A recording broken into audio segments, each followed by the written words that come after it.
Okay? Ayan. So, good evening pala. Afternoon pa ako. Good evening po sa ating lahat at happy midweek. Yan. So, pwede ko po ba kayong ma-invite na tumayo po at batiin po natin ang happy midweek ang ating mga kapatiran. Ayan. Ayan, marang malungkot. Happy midweek. Okay.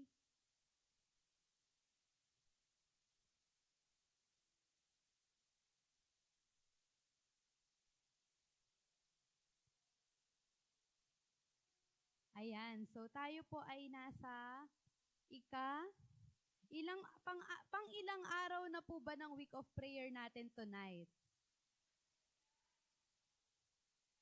Pang-apat, sabi ni Maymay, pang-fourth daw. Sino pong sasagot pa? Ayan. Pang-5? Sige po. So, tama po. Tayo po ay nasa pang-5 na po, mga kapatid. At tayo po ay nasa ika-5 araw o ika-5 gabi na po ng ating week of prayer. At tayo po ay may theme na love your Jewish neighbor as yourself. So, ayan. So, before po tayo mag-proceed, nais ko lamang pong banggitin ang mga magsisiganap for tonight. So, different po ito sa usual natin na program na nauna yung awit. So, ngayon po is welcome remarks and invocation. Then, before po yan, tayo po muna ay yumuko para sa isang short prayer. Yan, let's pray. Dear Heavenly Father, thank you po sa gabing ito. Ninyo po kaming dinala sa inyong bahay-sambahan. Nawa po kayo po ang maitaas na pupurihan sa aming pong pag-aaral ng salita niyo sa gabi ito. In Jesus' name we pray, Amen. So, nais ko lamang pong banggitin ang mga magsisigana para sa gabing ito. Pinangunahan po ito ng inyong welcome remarks, Sister Leona Rose Beltran. At susundan po ito ng ating AY Mission A Motto and Pledge. Then, susundan po ng ating praise and worship sa pangunguna po ni Sister Elena Shem Escoses. At scripture reading and opening prayer naman po sa pangunguna ni Sister Nicole Rayodava. Then special music na ibabahagi po ni Sister Yvonne Panchito at message po ni Sister Serena Dobel Cleofas. At tayo po ay magkakaroon ng short reflection or sharing po mamaya. So, kung meron po kayong background sa mga nakalipas pong week of prayer, after po ng speaker, meron tayong discussion or sharing. Then, closing song ng ating team song na Community Transform and closing prayer ni Sister Serena Dobel Cleofas po. So, yun lamang po mga kapatid at happy midweek po sa ating lahat. Tayo po ay pangunahan na sa pag-aawitan ng ating mga kabataan.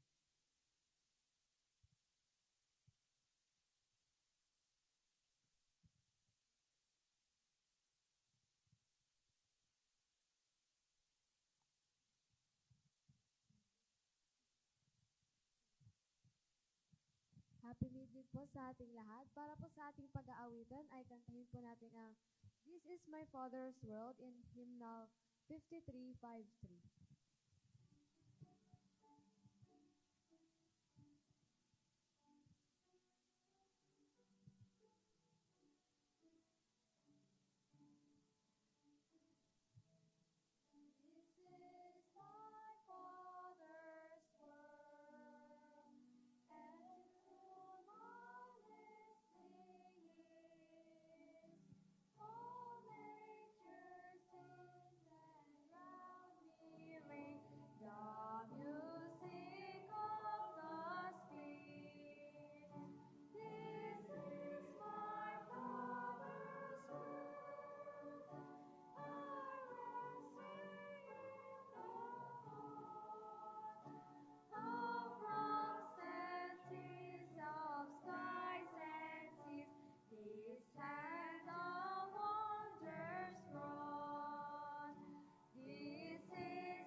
our next song.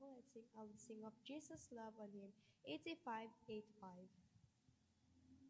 I will sing.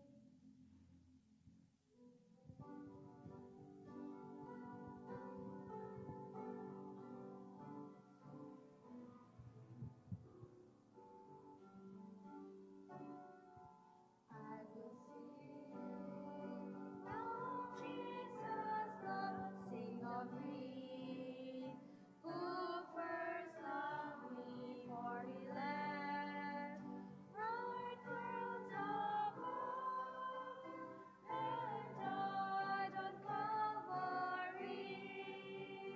I will sing of Jesus' love, endless praise.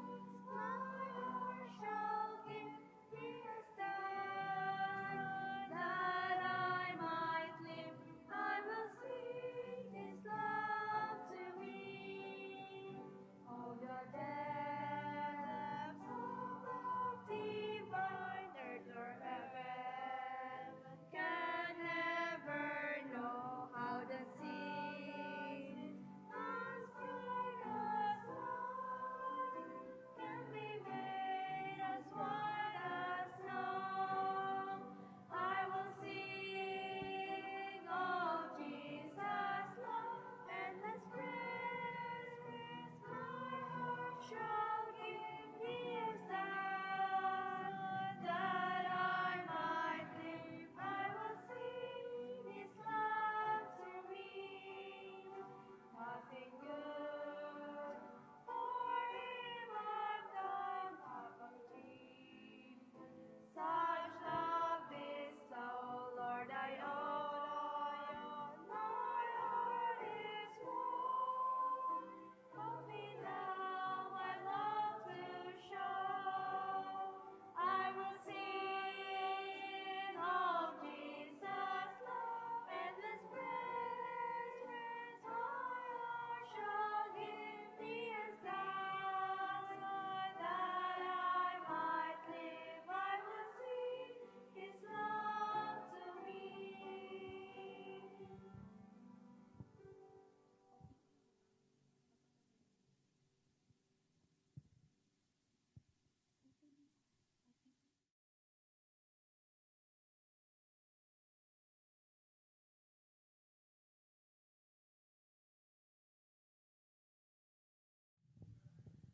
For our opening song, let us all rise.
Our Father in light above, we thank you, Lord, for this night you have given us to continue this program in your name and to all the world around us.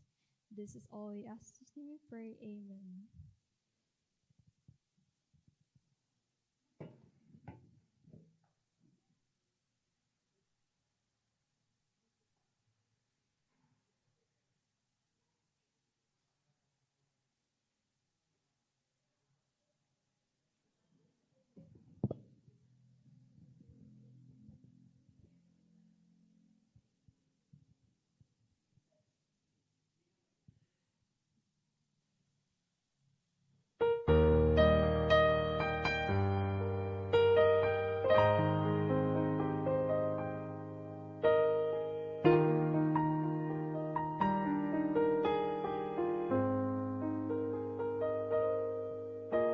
You have faced the mountains of desperation. You have climbed, you have fought, you have won. But this valley that lies coldly before you casts a shadow you cannot overcome. You just when thought you had it all together. You knew every verse to get you through. But this time, all you saw were more than just your heart. And reciting all those verses just won't do. When answers aren't enough, there is Jesus. He's more than just an answer to your prayer. In your heart you'll find a safe and peaceful refuge. When answers aren't enough, He's there.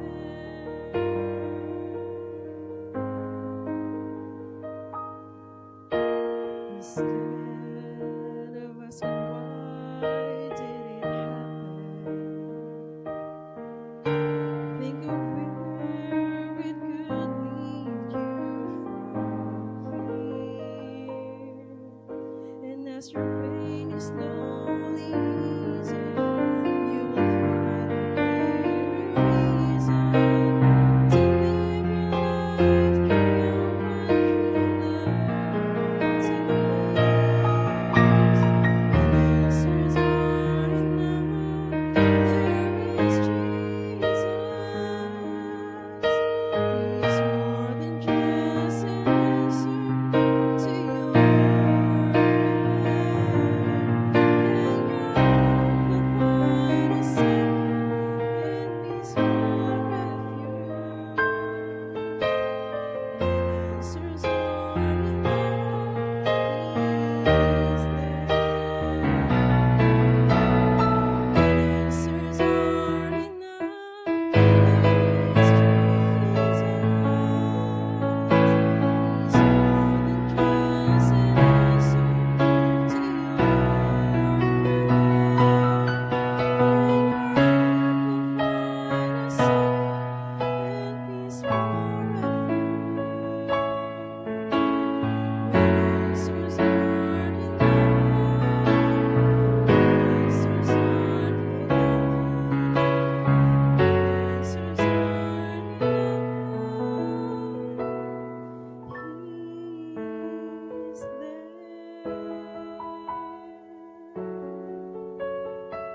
Ayan po, magandang gabi po and happy midweek po sa ating lahat mga kapatid.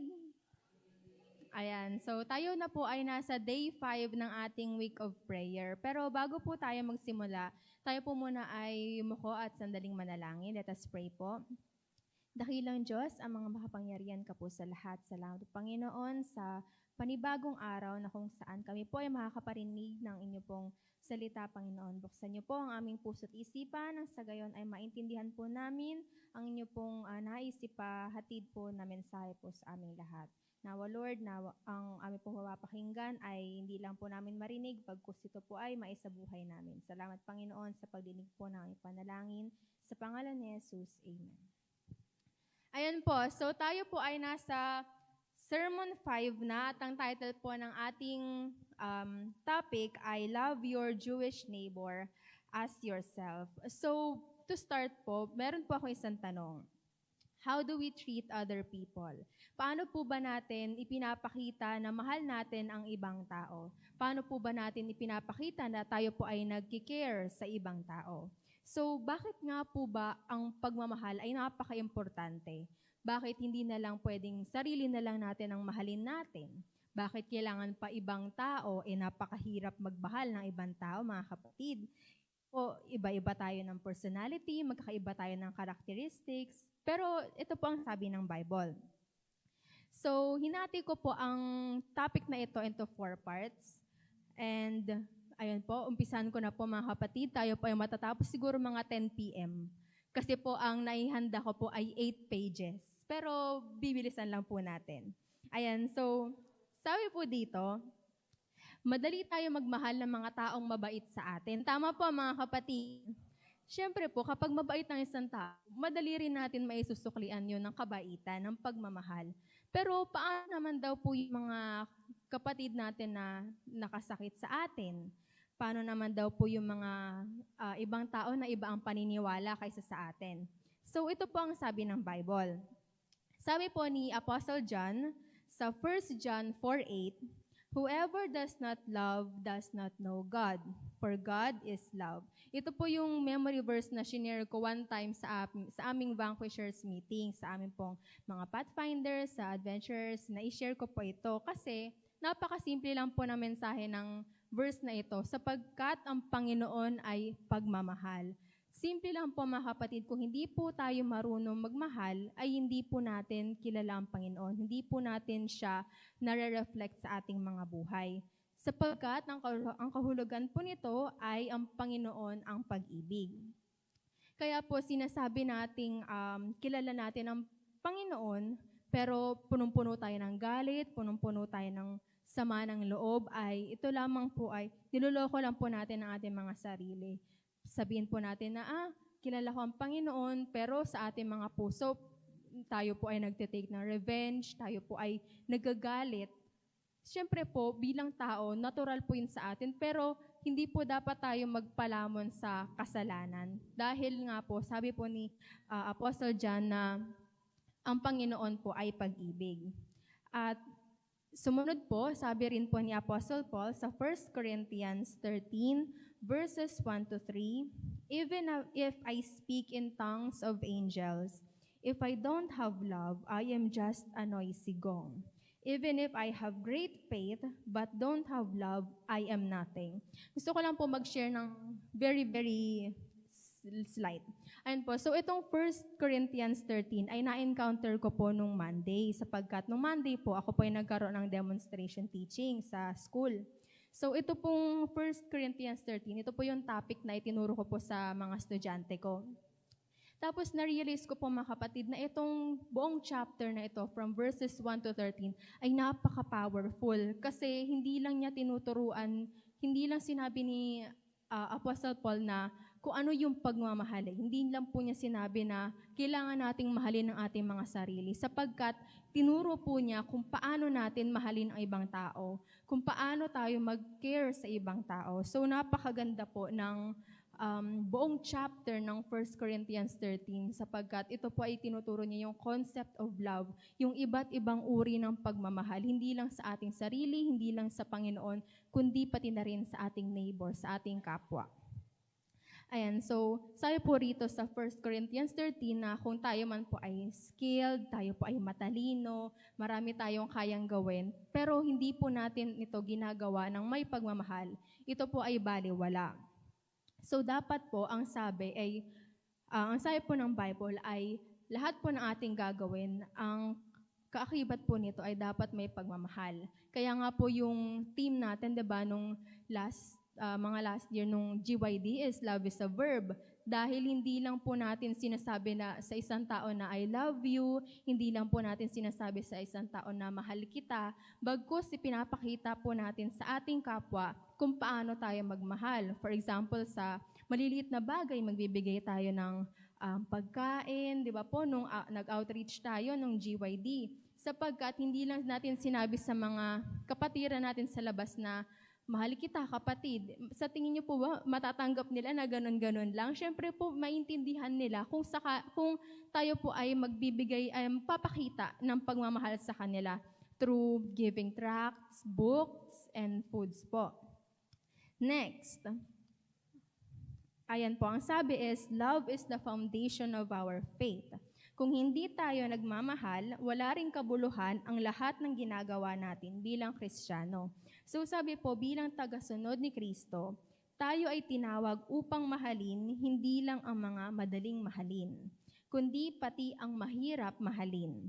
Kasama ang ating Jewish neighbors at lahat ng tao, anuman ang kanilang lahi, anuman po ang kanilang religion o estado sa buhay. So hindi po tayo dapat namimili na, eto lang ang dapat kong bigyan ng pagkain, ito lang ang mga dapat kong bigyan ng pagmamahal ko. Hindi po, yun po ang sabi ng Bible na lahat, hindi po natin tinitingnan kung sino man siya, ano man ang kanyang estado sa buhay, kundi hindi po tayo na mamili ng pagmamahal. Dahil po, ang Panginoon mismo ay hindi naman po siya namili lang kung sino lang isi-save niya eh. Lahat po tayo ay mahal ng Panginoon sapagkat tayo po ay kanyang sinave.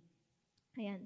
So, ayan po, pangalawang point na po tayo mga kapatid, bakit mahalaga ang pagmamahal sa ating Jewish neighbors. So, bakit po ba natin kailangan mahalin ang ating kapwa? Ang sabi po sa Matthew 22 verses 37 to 40, love the Lord your God with all your heart, soul, and mind, and love your neighbor as yourself. So, naririnig po natin itong verses na ito, kadalasan na kung paano natin mahalin ang ating sarili, ganun din po dapat tayong mahal sa iba. Kaya lang po ang problema, paano ba natin minamahal ang ating mga sarili? Kung overflowing na ba ang ating self-love? Tayo po, i-remind po natin ang ating mga sarili kung sobra na po ba ang pagmamahal natin sa ating mga sarili. Baka it's time na magbigay tayo ng pagmamahal sa iba. Ayan, so ang sabi po rito ay, may dalawang pinakamahalagang utos ang Panginoon, ito po ay pagmamahal sa Diyos, at ang pangalawa, ang pagmamahal sa kapwa. So sabi po sa Bible, dalawa po pala ang pinakamahalagang utos ng Panginoon. Una ay ang mahalin ng Panginoon, at pangalawa, mahalin ang kapwa. So, ang sa atin po, bakit ang hirap natin gawin ito minsan?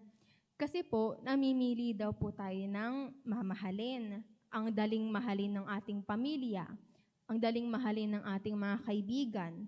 Pero paano naman daw po yung mga ibang religion? Dahil, sino po ba ang kasama sa neighbor na ito ayon po sa tinutukoy ni Jesus? Ayon po, ang sabi ni Jesus, hindi naman po niya sinabi sa atin na mahalin mo lang kung sino ang katulad mo, na mahalin mo lang ang mga Seventh-day Adventist. Hindi naman po niya sinabi sa atin na yun lang na eto lang na grupo na to yung dapat nating mahalin. So sabi po niya, lahat ng tao, kabilang mga Hudyo, ay dapat nating mahalin. So bakit nga ba po may galit ang ilan sa mga Hudyo? Alam po natin na ang maraming Hudyo ay nakaranas ng diskriminasyon ayon sa kasaysayan. Una, noong Middle Ages, pinalayas po sila sa maraming bansa. At pangalawa, noong Holocaust, 6 na milyong Hudyo ang pinatay ng Nazi regime. At hanggang ngayon daw po, may mga taong may galit pa rin sa kanila. Bakit daw po ganon? Marami ang nag-aakusa, sila raw po ang pumatay kay Jesus. Pero ang tanong, totoo po ba na sila ang may kasalanan sa pagkamatay ni Jesus? Ayon po sa Isaiah 53 verse 5, He was pierced for our transgressions. By His wounds, we are healed. Ayan po, so dahil sa ating kasalanan, napako si Jesus sa krus. Pero dahil sa kanyang pagmamahal, tayo ay naligtas. Ayan po, ang sabi sa John 13, verse 34, A new command I give you, love one another as I have loved you.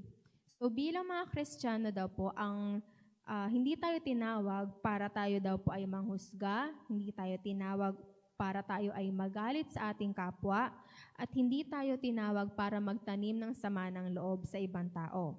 Ang totoong Kristiyano daw po ay nagmamahal. At bilang Seventh-day Adventist, dapat nakita natin ang pagmamahal ni Kristo. At hindi lang sa mga kaibigan natin, hindi lang sa ating pamilya, kundi pati sa mga taong hindi natin lubos maunawaan. Ayan po, paano daw po natin maisasabuhay ang pagmamahal na ito? Una raw po, alisin ang prejudice at stereotypes. Huwag tayo manghusga sa mga Hudyo o kahit sinong lahi dahil lang sa kanilang maling paniniwala or yung ibang po nilang paniniwala. At pangalawa, pakitunguhan sila ng may kabaitan. Kilalanin sila bilang kapwa-tao na mahal ng Diyos at hindi bilang kaaway. So, kumbaga, yung ibang tao po, hindi porket hindi natin sila kilala na close friend, uhusgahan na po natin sila. So, hindi daw dapat po ganon. So, pangatlo, ipakita sa kanila ang pag-ibig ni Jesus. Baka po sa pamamagitan natin, mas makilala nila si Kristo. So, tayo raw po ay ginagamit na instrumento ng Panginoon para po kilala ng mga kapatiran po natin ang Panginoon. Ayan po, so sabi po sa Ephesians 2 verse 14, For He Himself is our peace, who had made both one and has broken down the middle wall of separation. Ayan po, sabi ay si Jesus mismo ang ating kapayapaan. Pinag-isa niya ang lahat at winasak niya po ang pader na paghihiwalay sa atin. So si Kristo raw po ay nagbigay ng kapayapaan. Bakit daw po tayo magtatayo ng pader ng galit at diskriminasyon? So mga kapatid, tayo raw po ay tinawag ng Panginoon upang magmahal ng ibang tao. At hindi lang sa mga tao madaling mahalin, upang mahalin din po natin ang mga ibang tao, hindi lang po ang mga Seventh-day Adventist. At ayon po sa 1 Corinthians 13, verse 13, And now abide faith, hope, love, these three, but the greatest of these is love. So kumbaga, baliwala po yung pagiging religious natin, yung pagkakaroon po natin ng skills, ng talino, kung hindi po natin ito ginagamit ng tama at ng may pagmamahal, ito raw po ay useless, ito raw po ay baliwala. So next po ay yung point number 3, maling pananaw tungkol sa mga Hudyo. Ang sabi po sa Luke 23, verse 34, Father, forgive them, for they do not know what they do. Marami po ang nagsasabi, sila ang pumatay kay Jesus, ang mga Hudyo raw po. At ang tanong po, ito raw po ba ay tama? So, si Jesus mismo, habang siya ay nasa krus, siya po ay hindi nagalit. Hindi naman po sinabi ng Panginoon na, paparusahan ko kayo dahil pinapatay niyo ako. At ang sabi po ng Panginoon ay, Ama, patawarin mo sila dahil hindi nila alam ang kanilang ginagawa. So si Jesus po ay nagpatawad sa mga nagpako sa Kanya. At sino naman daw po tayo para magalit o manisi ng mga Hudyo ngayon? Kung totoo na may mga Hudyo noon na sangkot sa pagpapako kay Jesus, dapat nating tandaan na hindi lang sila ang may kasalanan. Kasama tayo at kasama ang buong sangkatauhan. Ayon po sa Romans 3 verse 23, "For all have sinned and fall short of the glory of God." So si Jesus po ay hindi lang namatay dahil sa mga Hudyo noon, kundi para sa kasalanan ng lahat. Kasalanan niyo po at kasalanan ko, para po sa lahat ng kasalanan ng buong mundo.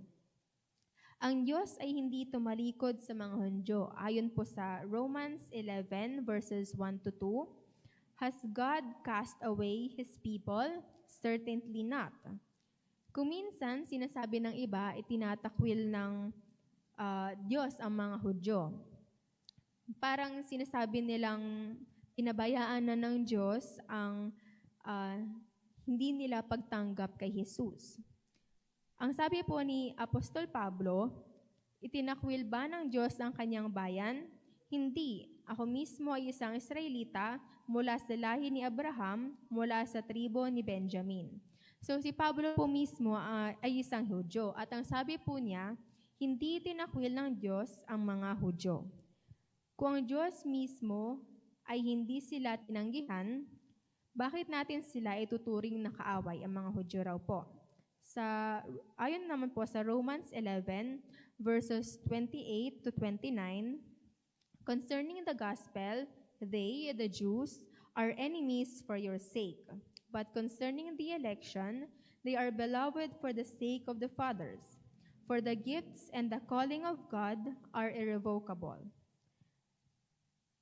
Kung hindi lahat ng Hudyo ay naniniwala kay Jesus bilang Mesaya, hindi ibig sabihin na wala na silang halaga sa mata ng Diyos.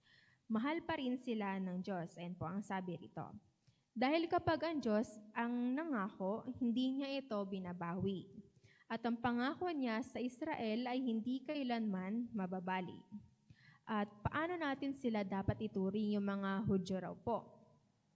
Dapat hindi natin sila husgahan at hindi natin sila sisihin sa pagkamatay ng Panginoon. At dapat natin silang mahalin tulad ng pagmamahal ng Diyos sa atin. Tayo raw po ay magtayo ng tulay ng pag-ibig at pagkakaunawaan. Dahil sa huli, ano raw po ulit ang pinakamahalagang utos ng Panginoon? Ayon sa Matthew 22 verses 37 to 40, ito raw po ay mahalin ng Panginoon at mahalin ang ating kapwa. At sa last point, ito po ay sa Matthew 22 verse 39, "Love your neighbor as yourself." So paano po natin maipapakita ang pag-ibig sa ibang tao? Sabi po ng Panginoon na mahalin natin ang ating kapwa. At kasama na po rito ang ating Jewish neighbors. At sabi po rito, ito raw po yung tatlong steps kung paano natin mamahalin ang ating kapwa. Una, makipagkaibigan ng may tunay na malasakit. Hindi raw po yung dahil inutos lang or napilitan lang, at iwasan daw po natin ang diskriminasyon. At huwag daw po tayo magbiro ng masama tungkol sa kanilang lahi o pananampalataya.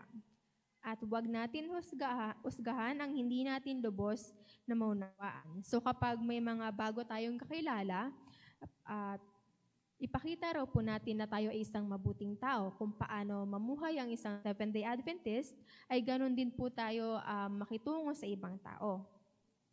So sabi po sa Luke 6, verse 31, "Do to others as you would have them do to you." So kung ano man po yung gusto nating gawin sa atin, gawin din po natin ito sa ibang tao.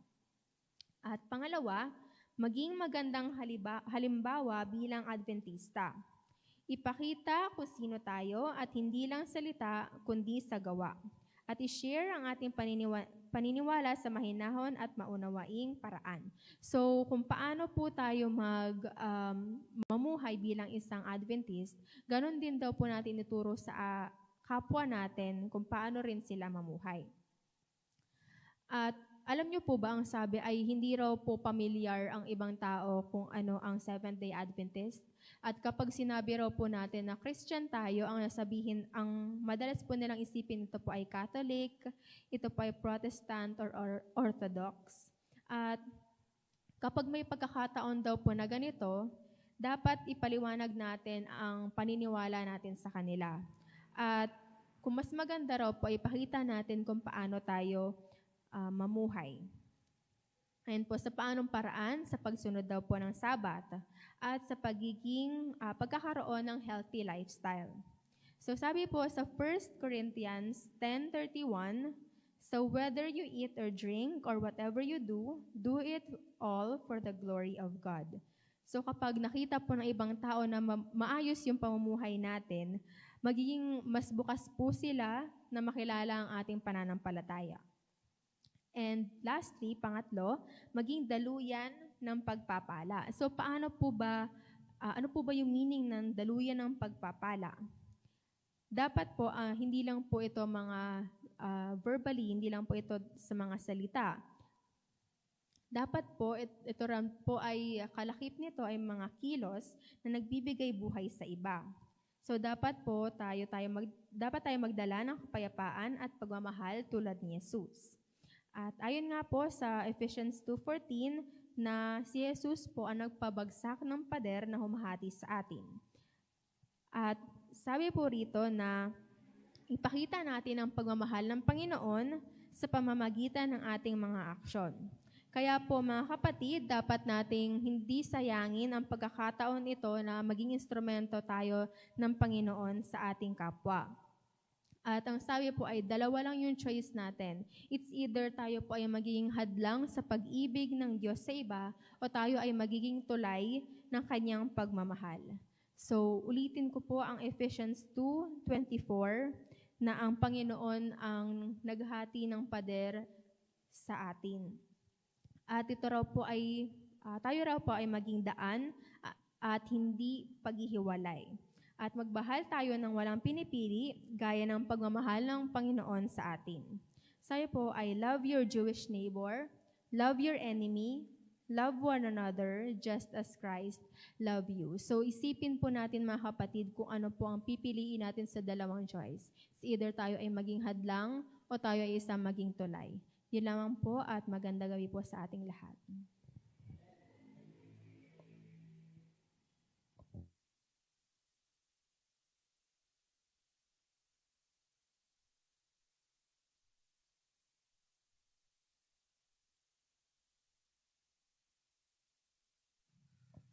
Amen po. Ayan. So maraming salamat po kay Sister Ina sa kanyang pagbahagi ng mensahe sa gabing ito. Tayo po ay dadako na sa ating discussion question. So hindi pa po tayo tapos mga kapatid. Meron po tayong at least 15 minutes para sa ating discussion questions. So nais ko pong, pwede po ba tayong mag-group into 3? Ayan. Ay, sige, 5 na lang. Tama ba? 1, 2, 3, 4, 5. Sige po, group na lang po tayo into 5. Ayan, sama po kayo ng... Hindi ko na kayo kailangan bilangin, mga kapatid. So ito, one group na agad to. One group. Tapos kayo, isama nyo na lang po yung kids sa inyo, Kuya Jay. Ayan, Nicole, Kuya Jay, tsaka sila mama. Group 2. Then kayo po dyan is group 3 po. Then lahat po na nandito, Josh. Ayan, group 4. So, bigyan ko po kayo ng kada isang questions po is 2 minutes to 3 minutes para pag-usapan po ito. And later on po, nawa may at least isa po sa bawat group na makapag-share. Ayan. So, ito po ang ating first question. Ano ang ibig sabihin ng buwagin ni Kristo ang gitnang pader ng paghihiwalay o yung wall of separation in our relationship, sa ating mga relasyon sa iba, lalo na sa mga may ibang pananampalataya o kultura? Paano natin maisasabuhay ng aktibo ang prinsipyong ito sa ating araw-araw na buhay? Ayan, ipa-flash na lang po namin mga kapatid yung mga questions para tuloy-tuloy po tayo. Ayan, thank you po.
Hello? Ayan. Time's up na po mga kapatid. 8:49. Ayan. Okay. So balik po ulit tayo sa unang tanong. Nakapag-usap-usap ba ang group po? Hindi pa tapos? Di pa tapos yung dito. Maganda yung usapan nila, brother, dito sa unahan. So, dahil dyan, tapusin na po natin kasi nagagabi na rin po. So, sa unang tanong po mga kapatid, paano daw po binuwag or ano yung ibig sabihin ng break down the walls of separation? And paano natin maisa sa buhay ng aktibo ang prinsipyong ito sa ating araw-araw na buhay? Sino po yung nais mag-share?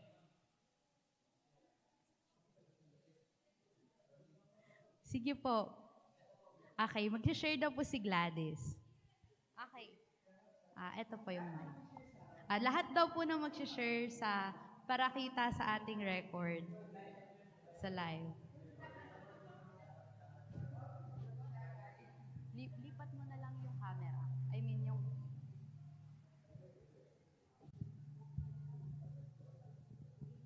Hello, mic test. Ayan, so happy midweek po sa ating lahat mga kapatid. Dito po sa aming grupo, sa unang tanong po na ano ang ibig sabihin ng buwagin ni Kristo, ang gitnang pader ng paghiwalay sa ating mga relasyon sa iba, lalo na sa mga may ibang pananampalataya o kultura.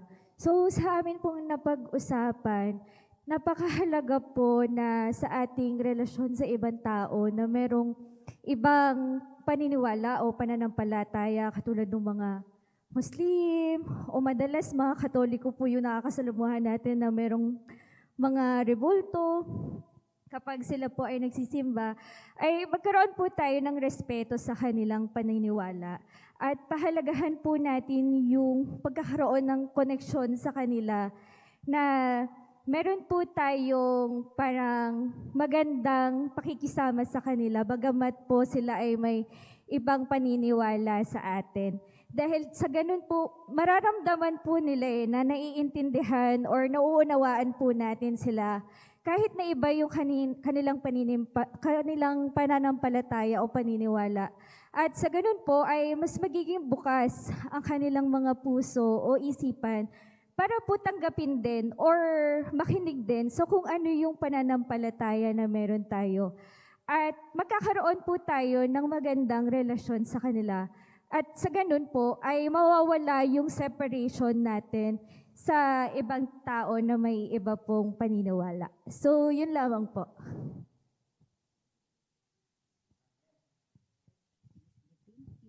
So, thank you po, Sister Gladys. Opo, tama po yun mga kapatid. No? Kailangan talagang unawain natin kung ano yung paniniwala din ng iba. And tayo po, meron po bang gusto pang mag-share? Ayan. Ayan. Ayun, meron pa si Sister Rema. Sige po.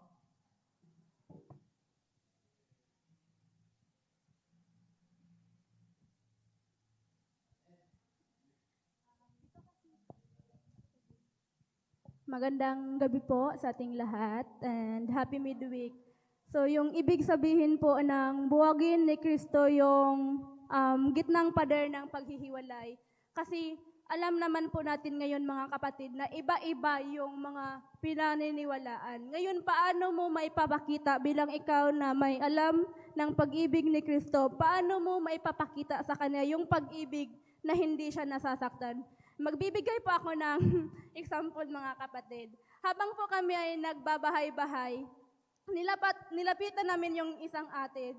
Tapos hindi po namin alam yung kanyang pinagdaanan. Tapos instead na tanggapin niya yung salita ng Panginoon, sabi niya sa amin na, umalis ka dyan, parang sabi niya, kayo yung nagdadala ng malas sa buhay ko. Tapos sabi namin, sige ate, ipagdasal ka na lang po namin. So, kahit tinanggihan niya kami, inisip namin na hindi kami yung tinanggihan niya. So, ayan, kahit maipakita natin sa kanila, ibig sabihin dito yung buwagin yung gitnang pader ng paghihiwalay, yung relasyon, sana maipakita natin sa ating mga sa labas na hindi natin sila hinuhusgahan kaagad, na maipakita pa rin natin sa kanila yung pagmamahal sa kabila ng mga iba't ibang pinaniniwalaan. Huwag nating ipakita sa kanila na parang minamaliit natin sila. Bagkus nandun pa rin yung pagmamahal at mag-iingat tayo sa mga action po na pinapakita po natin sa kanila. Yan lang. Amen. Thank you po, Sister Rema. So yun mga kapatid, gaya po ng ginawa ni Jesus nung siya ay nandito sa lupa, na ni-reach out niya even yung mga, kumbaga, marginalized, o yung mga hindi nilalapitan, mga Samaritan, ayan, yung mga may karamdaman na iniiwasan. So next po sa ating question, isaalang-alang ang mga makasaysayan at kasalukuyang hamon sa relasyon ng mga Kristiyano at Hudyo. Paano natin bilang mga Seventh-day Adventists epektibong maipapakita ang pag-ibig ni Kristo at makakapagtayo ng mga tulay ng pag-unawa at paggalang? So, sino po ang nais na mag-share?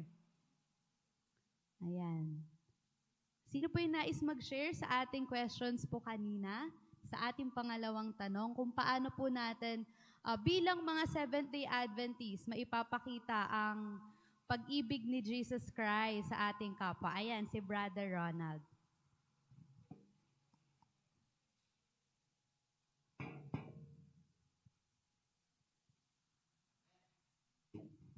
Salamat po. Okay, nabasa naman natin yung tanong kuminsan kasi kailangan din natin manahimik, mga kapatid. Di ba si Kristo nung sa panahon na hinuhusgahan yung isang babae ng mga Hudyo, ay tumahimik lang siya, nagsulat siya sa lapag, di ba? I-share ko lang yung kaninang napag-usapan namin kasi si Sister Priya, meron daw siyang na-experience na pagpasok niya dun sa isang pagpupulong, merong isang Muslim na sinabihan siya na ang mga Kristiyano daw ang yung mga masasamang tao, rapist, yung mga masasamang salita ang binigay sa kanya. So, kuminsan, sabi nga dyan, di ba, paano maipapakita ang pag-ibig ni Kristo? Kasi minsan masasaktan tayo sa ganun eh. Pero, katulad ng share ni Sister, hindi naman, wag natin personalin yung mga bagay na ganun. At kuminsan, mas maganda rin tayo na tumahimik lang. Sa pamamagitan nun ay maipapakita natin yung respect, at maipapakita natin yung pag-ibig ni Kristo sa pamamagitan ng pananahimik. Hindi lagi tayo kailangang defensive or yung mga ganong magsalita. Kailangan din minsan ng pananahimik. Thank you po, Brother Ronald. Amen po. Ayan. So, meron pa pong gustong mag-share sa ating second question, mga kapatid. So dito, di ba, pag nasa labas talaga tayo, meron tayong nakaka-conflict sa ating mga principles, lalo na sa amin, bilang kabataan, marami kami na pag-uusapan na ganito ng mga Adventist din na youth, kung paano namin hinaharap yung mga sitwasyon na parang kami lang yung iba, parang ganon. So paano lalabas na hindi kami nagmamalinis in a way na isi-share pa rin natin yung message sa kanila. So, for our third question po, last na po ito, mga kapatid. Sino po yung gustong mag-share? Narinig ko kanina sa group nila, Mama, meron daw gusto. Sino po? Okay. Sige po, kung hindi sa number 3, kahit yung number 1 and 2, okay lang din. Sige po.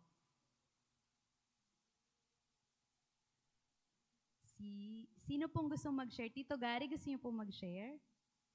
Mamaya-maya. Nag-iisip pa si Tito Gary. Sino po? Okay, ito po yun. Ay, sige, si Brother Panchito. Kayo daw po muna ang representative. Okay, paano tayo hinahamon ng utos ng pag-ibig ang iyong kapwa tulad ng iyong sarili? At suriin muli ang ating, okay mga kapatid, naintindihan ko po ang pagkaintindi ko po dito mga kapatid, yung minsan kasi tayo naniniwala na mahal natin ang ating kapwa. Nagpapatunay ito na ang pag-ibig natin sa kapwa ay mayroon tayong obligasyon. Suriin natin kasi minsan sinasabi natin na mahal natin ang ating kapwa, pero yung mga kilos natin ay hindi nagiging akma doon sa sinasabi natin na inibig ang ating kapwa. So, ganun din ng mga Pariseo doon, di ba? sabi nila na iniibig nila ang Panginoon, pero pagdating sa punto na sa responsibilidad, hindi nila kayang napatunayan yun kasi masyado silang sinasarili nila yung pagpapala ng Panginoon. Imbes na sila yung magiging daluyan, umiikot lang sa kanila. Kaya ayaw nilang, di ba, naalala mo yung mga bata na gustong lumapit kay Kristo, pinagbawalan nila yung mga may sakit. So parang gusto nilang sila lang. Pero yun ang isa sa mga sinira ni Kristo na hindi dapat ganun. So tayo, nag-represent tayo na tayo yung daanan. Dapat tayo yung tulay para maabot yung mga tao na medyo hindi pa nakakaalam ng katotohanan. Dapat magliwanag tayo. Yan lang po ang aking pagkaunawa doon. Amen po. Thank you po, Brother Panchito. Okay po. So, meron pa pong gusto mag-share? Ayan.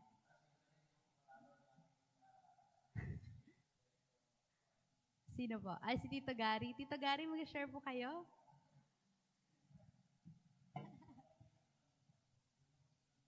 Okay lang po. Sige po. Open po tayo kung ano po yung reflection niyo sa ating message po na ibinahagi ni Sister Ina at sa ating mga questions din po. Good evening mga kapatid. Good evening din sa mga nasa FB Live. Ito po. Mga kapatid, tama yung mga reflection. No po. Ang Panginoon ay talagang ayaw niya na tayo ay mapagmataas. Gusto niya tayo ay humble. Kaya pag ganun din, mapagpasensya, di ba, Sister Leia, no? Pagka minsan kasi sa magkakapatid, minsan may tampuhan di ba? Sa loob ng iglesia. So ganun din sa senaryo noon, noong mga panahon ng mga Hudyo at saka mga Hintil, no? Pero sa atin, kung i-apply natin sa ating buhay, ang sabi nga ay tayo ay maging bata, no? Pagka tayo ay nakakaramdam tayo na tayo ay medyo minamaliit o kaya tayo ay medyo ipagpaano na lang natin sa Panginoon, ipagpaubayan na lang natin sa Panginoon. At tayo bilang mananampalataya mga kapatid, yung adjustment natin no, sa buhay, tayo ay laging tumingin sa ating Panginoong Jesucristo. At sabi diyan ay hindi maintindihan ang kasaysayan sa kabila ng ang komunidad ng mga Hudyo. So ang mga Hudyo kasi nga yung sinasarili nila yung yung ganung uri, akala kasi nila sila yung tunay na na mga anak ng Panginoon. Subalit ang Panginoon hindi siya nagtatangi at yung pader na kasi yung pride yun yung pader na sinasabi na yun kumbaga nagtatangi na sila lang yung marunong, sila lang yung maliligtas. Pero ang Panginoon ay sabi ay walang mga alipin, 'di ba? Walang mga professional. So ang Panginoon ay tumitingin sa ating puso, sa ating isip kung paano tayo makikitungo sa mga tao, lalong-lalo na doon sa maliliit na walang-wala, no? Minsan kasi meron tayong dati kasi ako mga kapatid, pag may nagpapalimos, parang ayaw ko magbigay. Kasi parang naghumusga ako na kaya ka ganyan, tamad ka, di ba? O kaya umaasa ka. Kaya kung tayo magbibigay, parang sinasanay natin siya na sa ganong way. Mali pala yun in the principle of Bible. So kailangan magbigay tayo sa abot ng ating makakaya at ipadama natin yung awa sa mga ganon kasi hindi nila ginusto yun. No po? So yun lamang mga kapatid. Thank you. Amen po. Thank you po, Tito Gary. Ayan. So, kung meron po pong gustong mag-share, ayan, magtaas lang po kayo ng kamay. Okay. Gusto mag-share ni Nicole. Sige, Nicole.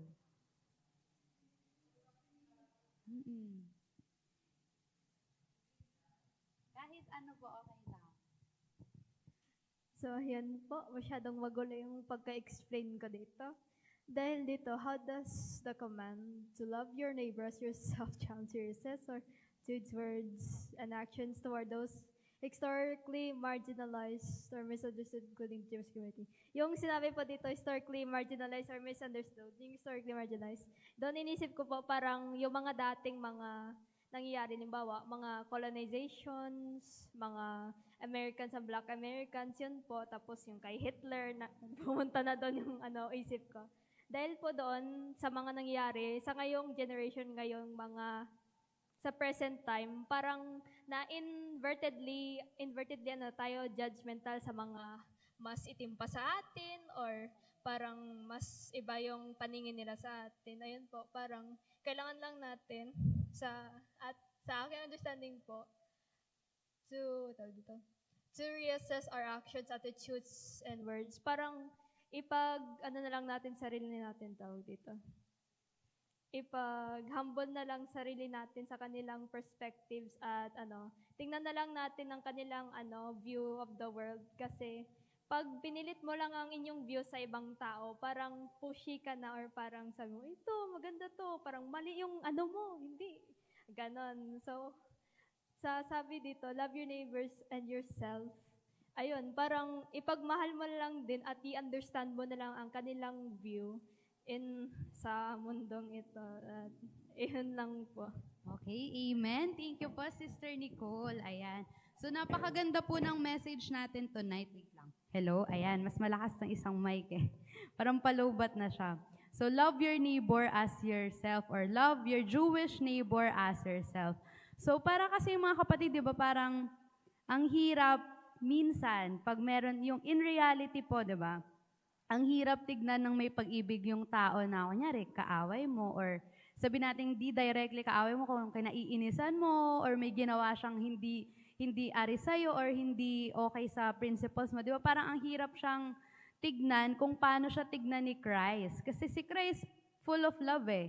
Kaya dito sa message natin din tonight, parang kung hindi mo kayang ilagay yung paningin ni Kristo sa paningin mo para makita mo sila ng may pag-ibig o makita natin yung kapwa natin ng may pag-ibig, isipin na lang natin kung gusto ba natin na yung pagtingin na gano'n, yun din yung tingin sa atin. So parang based sa pagkaintindi ko rin po is, mas madali kasing mahalin mo yung sarili mo eh, kilala mo yung sarili mo, di ba? So, isipin mo na lang kung tinitignan natin yung kapwa natin, gusto ba natin na ganun yung maging tingin sa atin ng ibang tao din? Gusto ba natin na ganun yung gawin ng ibang tao sa atin? Di ba hindi? Gusto natin mahalin din tayo ng iba, mag-care din sila sa atin, i-respect nila yung decisions natin and mga beliefs natin. So, kaya tinuturuan din tayo ng Bible na ganun yung gawin natin sa ating kapwa.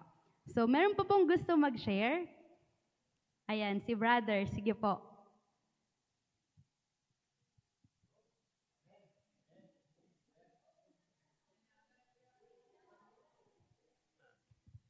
Hello, good evening po. At sa ating mga FB viewers. Ito ay nangyari sa amin to nung mga pa lang zero kami. Mga 3 months pa lang. Dahil yung kapitbahay talaga namin may alagang aso. Tapos kinakahig niya lang doon sa labas, pati ihi ng aso, hindi niya nililinis. So ang isa naman, ni-report doon sa landlord na gano'n niya, may kapitbahay kami na may alagang aso tapos mabaho. So, tinawagan niya siguro yung kapitbahay namin na yan. Ay doon ako sa baba, naglalagari ako doon, nagbabarina. Nanlilisik ang mata dahil adik kasi yon. Ano kasi yun eh, tumitira. Nabigla ako tapos inatake niya ako. Bakit daw sinabi namin doon sa landlord na gano'n may alaga siyang aso, pwede naman daw sabihan siya. Bakit daw pinaabot pa doon? So, kung nag-react ako doon, siyempre, may ako eh. Hawak ko ng, pwede ko ihampas sa kanya.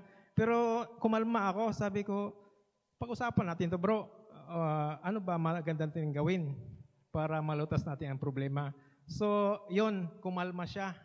Pero kung sinakyan ko ang galit niya, kung hindi ako nagpakumbaba, siguro nagpupukan kami. Dahil, siyempre, siraulo siya eh.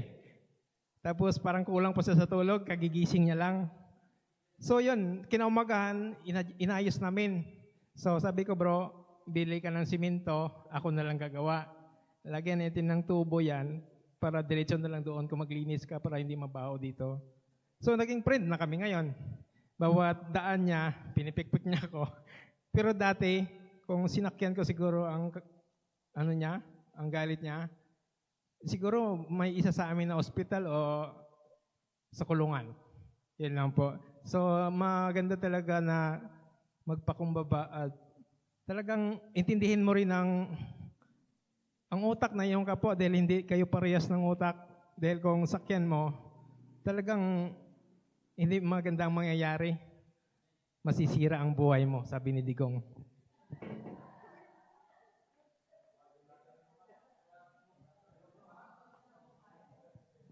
Amen po. Ayan, napakaganda ng testimony ni brother. Tama nga naman, di ba? Irreversible kasi yun, hindi mababago kapag nangyari na. So, meron pa pong gustong mag-share. Ayan, sa ating kalagitnaan. Brother Erwin, gusto niyo po mag-share? Tapos na po ba?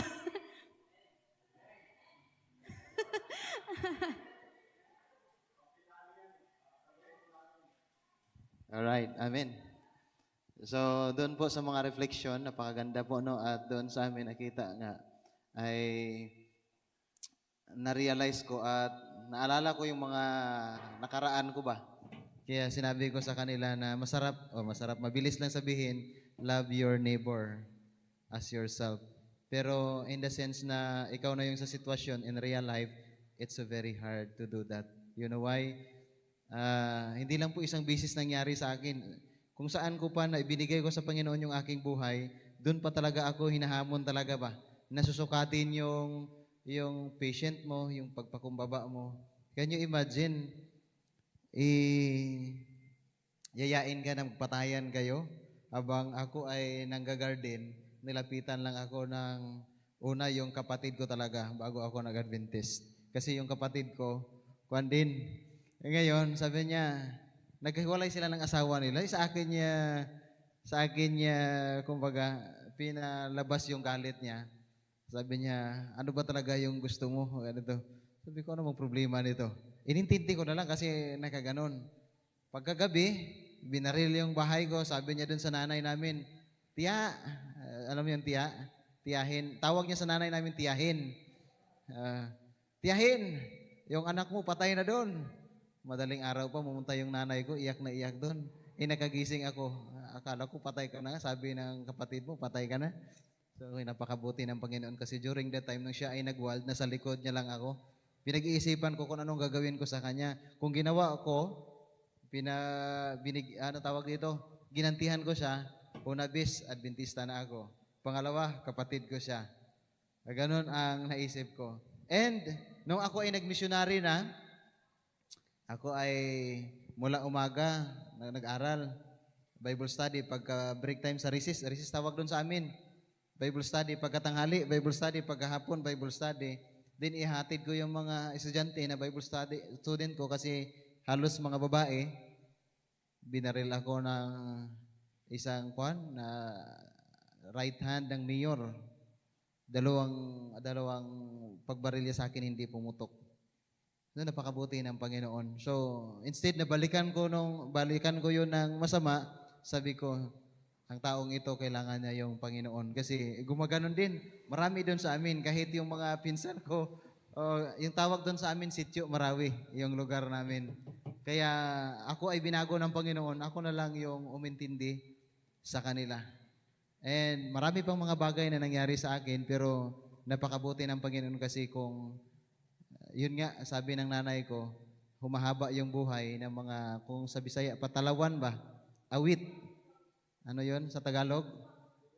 Ha? Duwag? Duwag yun? Ha? Dalawang duwag? Talawang duwag.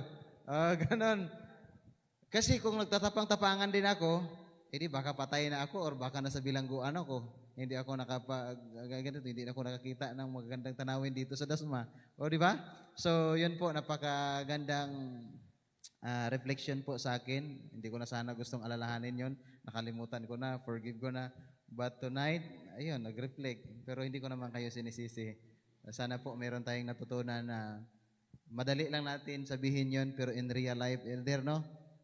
Doon na talaga tayo masusukat. Sana po maging magdaig tayo sa pagpakumbaba. Ayun, sa tatlo kong mga kasama, meron po akong sekreto sa kanila. Hindi ko pa i-reveal at the end ko pa. Amen.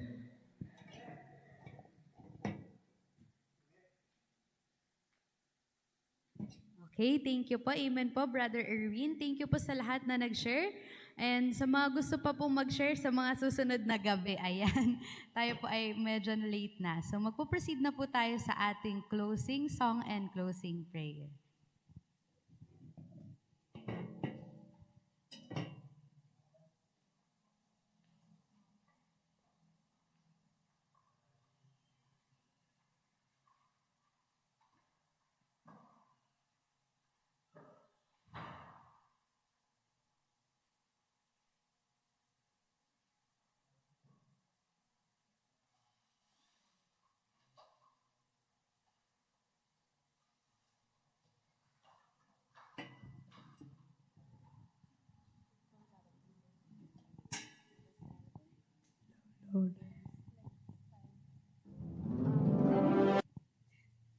Thank you po.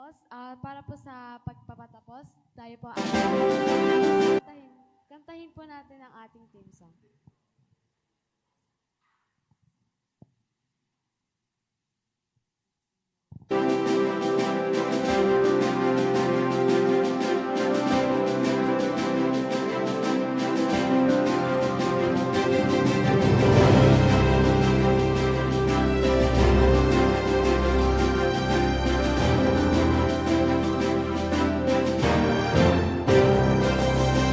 We are the light shining so bright, bringing hope with love we unite.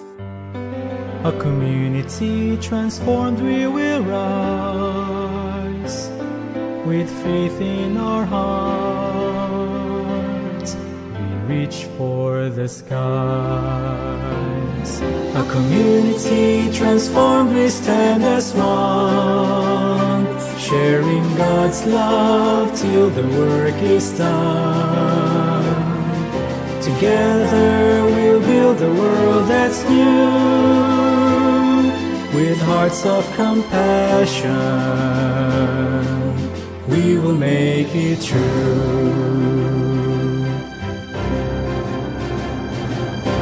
Every hand that helps, every voice that sings, a promise of peace, the joy it brings.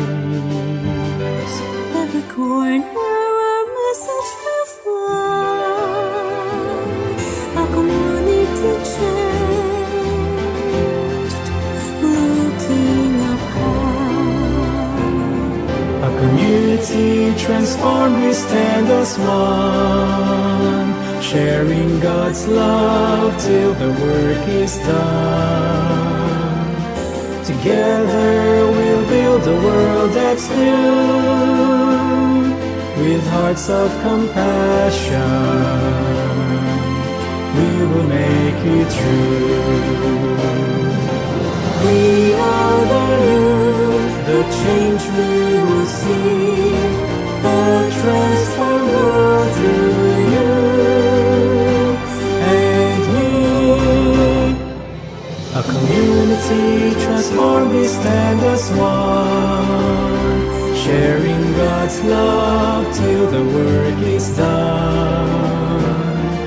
Together we'll build a world that's new, with hearts of compassion. We will make it true, with hearts of compassion. We will make it true.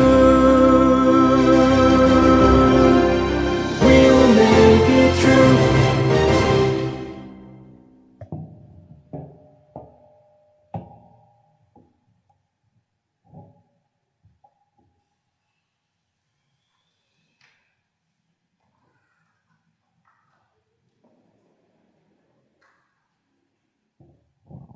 Let us pray po.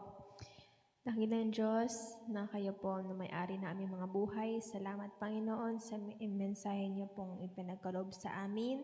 Nawa po Lord ang amin pong narinig ay maisabuhay po namin at alisin po ang galit, ang sama ng loob sa amin po mga puso. At gamitin po kami instrumento sa ibang tao na ma-reflect po namin Panginoon inyo pong pagmamahal at inyo pong karakter. Tulungan kami, Ama, na maging mapagmahal po sa ibang tao, gaya ng pagmamahal niyo po sa amin. Salamat po, Panginoon, at binabalik po namin lahat ng papurit para salamat. Sa pangalan ni Jesus, Amen.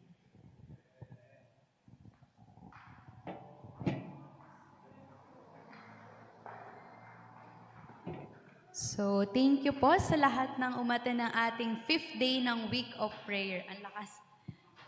Bukas pong muli mga kapatid, meron po ulit tayong Week of Prayer. Thursday, sa Zoom po ito gaganapin. At sa Friday and Saturday naman po, dito po muli sa church.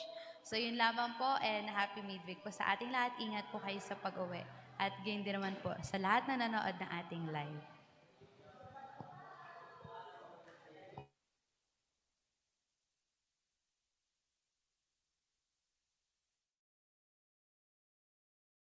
Thank you.